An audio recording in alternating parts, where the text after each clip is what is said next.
colocação pronominal é o tema que vamos iniciar hoje com a Thaís. Este assunto é um dos mais importantes, porque a colocação pronominal correta muitas vezes entra em choque com a linguagem do cotidiano. É tão comum você ouvir das pessoas frases do tipo castigariam-nos se pudessem, que a forma correta, castigá-lo-iam se pudessem, parece até errada, não é? Pois é, moçada, pode ser antipático, mas essa é a forma correta. Oi, tudo bem? Hoje vamos voltar a falar de pronomes, mas veja bem, até agora você estudou comigo muita coisa sobre pronomes, inclusive aquelas generalidades da aula passada muito importantes. Hoje eu vou mostrar para você a colocação dos pronomes oblíquos átonos em relação aos verbos. Esse assunto é conhecido por sintaxe de colocação pronominal. Tá? Então é isso que a gente vai estudar hoje. Ora, quando é que nós devemos colocar o pronome oblíquo antes do verbo, depois do verbo ou até mesmo no meio do verbo? Para começar, vamos então recordar quais são os pronomes oblíquos átonos. Vamos vê-los? Então, eles estão aqui no vídeo para a gente. Pronomes pessoais do caso oblíquo, átonos. Veja bem, não os tônicos, hein? Os átonos são me, te, se, nos, vos, o a, os e as, aqueles de objeto direto, e lhe e lhes, aqueles de objeto indireto. Muito bem.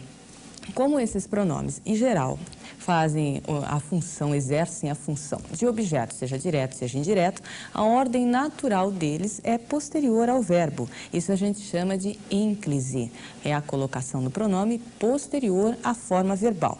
Entretanto, há certas ocasiões, e é isso que nós vamos estudar aqui hoje, em que o pronome não pode vir após o verbo. Não é de uso normativo que isso aconteça. Então, nós vamos agora aprender os nomes com os quais nós vamos trabalhar. Ênclise, eu disse a você, o pronome após o verbo. Próclise, o pronome antes do verbo. E mesóclise, meso, meio, o pronome no meio do verbo. Vamos ver um exemplo de próclise. Você tem aqui os versos do grande Manuel Bandeira, né? Não te doas do meu silêncio, estou cansado de todas as palavras. Então, este era um amante muito silencioso que quase não falava com a sua amada. Então, ele diz a ela, não te doas. Você está vendo que o pronome te é colocado em posição anterior ao verbo, né? Isso que é importante você lembrar aqui. Próclise, o pronome oblíquo, está antes do verbo doer.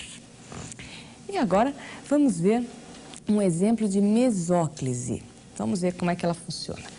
Mesóclise, mostrá-lo-ei amanhã. E aqui uma observação muito importante. A mesóclise só é possível com verbos no futuro, seja futuro do presente, seja futuro do pretérito.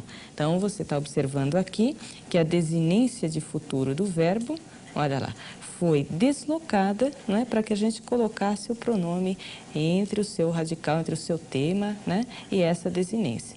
Mostrá-lo-ei amanhã. Só acontece com verbos no futuro do presente ou do pretérito. A mesóclise, você vai ver daqui a pouco, ela não é obrigatória em todas as circunstâncias em que apareceu o verbo no futuro, não. Ela pode ser substituída pela próclise. Tanto é que nós não costumamos ouvir mesóclises todos os dias, não é verdade? Então, eu poderia dizer perfeitamente, sem erro, em vez de mostrá-lo-ei, eu o mostrarei. A gente vai ver as situações em que não dá para escapar da mesóclise, daqui a pouquinho. Antes, vamos mostrar para você a ênclise, um caso de ênclise. Diga-me tudo o que sabe. Então, você está vendo aí que é o pronome após o verbo. Observação muito importante. Quando o pronome átono é enclítico, ele é ligado ao verbo por meio do hífen. Olha o hífen aqui, que só existe quando o pronome é enclítico, ou seja, está após o verbo. Bem, o que você está observando, né, que, puxa, eu estou falando aqui para você de mesóclise, de próclise, não sei o quê, mas que talvez na sua fala você não pare para pensar antes, será que eu devo usar próclise, mesóclise? A nossa fala coloquial usa muito a próclise. Nós usamos pouco a ordem direta, a ênclise e muito menos a mesóclise, não é verdade? Bom, durante o modernismo, você já deve ter estudado isso em literatura, está estudando, havia uma preocupação com a diferenciação entre a linguagem portuguesa, né, o português de Portugal, e a linguagem brasileira, que seria o português do Brasil. Então, um autor como Oswald de Andrade, que você conhece, fez um poema só brincando com a questão da colocação pronominal. O poema dele se chama Pronominais. E nesse poema ele vai mostrar justamente a diferença entre a regra gramatical, presa ainda aos padrões lusitanos, e a linguagem que nós falamos no Brasil no cotidiano. Então, você vai observar comigo a diferença entre a regra que manda usar a ênclise e a prática que solicita a próclise. Vamos ver comigo, então, pronominais do Oswald. Olha lá, dê-me um cigarro, diz a gramática do professor e do aluno, e do mulato sabido. Mas o bom negro e o bom branco da nação brasileira dizem todos os dias, deixa disso, camarada, me dá um cigarro. Olha que engraçado, né? Ele fez essa brincadeira. Voltando lá para o primeiro verso. Dê-me um cigarro, diz a gramática. E nós vamos ver por quê, tá? Porque que é obrigado a usar ênclise quando você começa um período. Mas, o que nós dizemos todos os dias? Deixa disso, camarada, e me dá um cigarro. Essa é a colocação que nós fazemos cotidianamente, não é verdade? Bom, agora, tenha dito isso o Oswald de Andrade, tem o próprio Mário de Andrade, que tanto se preocupou com essa questão, tenham ambos dito isso, alertado a gente de que era preciso criar uma língua brasileira e tal. Tudo isso é muito importante. Entretanto, do ponto de vista da regra, não houve nenhuma mudança, né? Não houve nada, nós temos que continuar usando a regra portuguesa. Portanto, nós vamos estudar a colocação pronominal. Nós vamos estudar as regras. E é isso que eu quero mostrar para você a partir de agora. Então, vamos começar falando de próclise, né? Próclise, há razões, então, para que eu faça essa inversão sintática, que significa colocar o pronome antes do verbo. A primeira razão que você vai gravar é essa.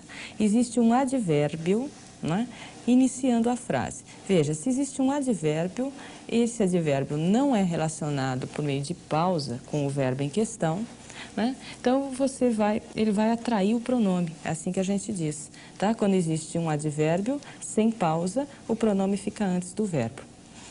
Outro caso, o mais comum de todos, quando há palavra negativa no início. Então, a palavra negativa pode ser não, nunca, jamais, nada, qualquer coisa que sugira ideia de negação. Também atrai o pronome antes do verbo. E, nesse caso aqui, o pronome relativo, foi sua irmã que me disse isso. O pronome relativo atrai o pronome também, tá? Então, o me está antes do verbo dizer, pronome proclítico. Podemos observar, então, no caso de pronome indefinido, né, os pronomes indefinidos também atraem o pronome oblíquo. Então, você tem aqui, alguém me disse isso. Alguém é um pronome indefinido. Então, ele puxa o pronome oblíquo. Olha a próclise. Depois, quem lhe disse isso? Quem é pronome interrogativo. Então, ele também puxa o pronome.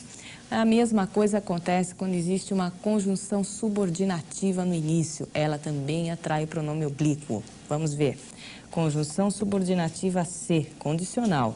E serve para qualquer subordinativa, viu? Inclusive as integrantes e tudo mais. Se me esperar e não sei esperar-me. Percebeu a diferença? E o outro caso, os gerúndios, verbo no gerúndio, tratando desde que esse gerúndio seja precedido da preposição em. Porque se ele não for precedido da preposição em, você é obrigado a usar ênclise. Isso nós vamos ver depois falando de ênclise, né? Então, é gerúndio precedido do em, faz próclise. Próclise em relação a esse próprio verbo que está no gerúndio. E os últimos fatores de próclise, as orações optativas com sujeito anteposto. Oração optativa é uma oração que expressa um desejo, uma vontade. Vamos retomar aqui um exemplo do Machado de Assis. É a última frase do livro Dom Casmurro. A terra lhe seja leve. Então, é um desejo que ele faz, né, em relação a Capitu e ao Escobar. A terra lhe seja leve. Você está vendo, então, que é um desejo dele, o pronome aparece antes do verbo. Detalhe, o sujeito está anteposto, porque se o sujeito viesse depois, o que iria acontecer? nós teríamos que fazer ênclise. Ou seja, vou dar um exemplo para você de uma oração optativa em que o sujeito está posposto ao verbo.